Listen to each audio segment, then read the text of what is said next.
Townsville, disaster was imminent when a field of minis headed into a concrete canyon. Is unloaded into the concrete, and there's another car. That's huge. This weekend, it's the wide open spaces of Sandown. But don't let that fool you. These cars may be small in stature, but they're big on entertainment. Welcome to Melbourne's Sandown Raceway for the halfway point in the Mini Challenge Championship. Jason Bargwanna, while the temperature has dropped dramatically from Townsville, the action on track just keeps getting hotter. Well, absolutely, Brian. We saw an action-packed race in Queensland, the two-driver format.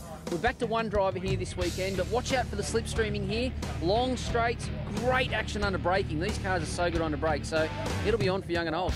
Well, there's no question that the drivers have been working hard this year, but some of them have still been managing to put on weight. The Success ballast system means the better you go, the more weight you have to carry. This means Nathan Karate and Scott Bargwanna both have an extra 10 kilos, while Chris Alajajan has 15 kilos in his Mini. And Grant Denyer has stacked on 25 kilos, but that's nothing compared to his teammate. It's part of the formula, you know. The idea is to bring the parity up and try and keep everybody the same. We'll just see how we go with the 50 kilos. Around a track like Sandown, I think it's going to hurt us a little bit because of the long straights and the tight corners, and you've got to accelerate the car and accelerate that mass all the time and then stop it at the other end of the straight. So it does hurt you in lap time, and you know, that's the idea. But eventually, you know, if we can just be consistent, we've got a good points lead now, and I'll take the points over the weight any day. The monster crash on the streets of Townsville has kept plenty of teams busy with repair work in order to make it onto the grid at Sandown. John Modesta rode out one of the biggest crashes in Mini Challenge history. But even a meeting with the concrete wall can't keep the likeable Queenslander away. It seems as though like they've got a good crumple zone, and the car has pulled up. The inside of the car didn't look too bad. It was more just the engine bay and front sort of strut and everything like that. So it's, yeah, it took a hard hit though. My wallet's taken a hard hit as well. Scott Bargwanna also took a decent hit to the wallet in the Turn 1 incident.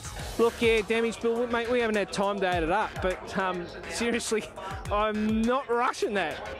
But look, yeah, the important thing is we're back into it. You know, the rock car's ready to go again, and we're here to put on a good weekend. This round, multiple Olympic gold medalist James Tompkins is swapping horsepower for horsepower, racing the Uber Star car as a guest of Mini Australia. And he's been keeping a keen eye on the series. I'm certainly looking forward to it. I was saying to my wife when the news highlights came on from Townsville, I said, "Oh, Bridgie, that's yeah, that's the series I'm going to be racing in." So conversation dried up a little bit from that.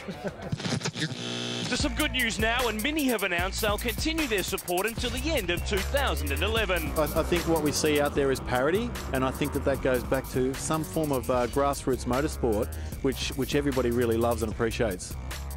Fans sure have been enthused by the action of late. Well, it's certainly exciting. There's been plenty of moments. Our parts business has certainly taken a turn for the better. Further to that, pizza capers have also come on board to join in the fun. I've just been so enthused by it. You know, the guys are fantastic. The cars are unbelievable. Yeah, you know, it's great exposure for our brand, yeah.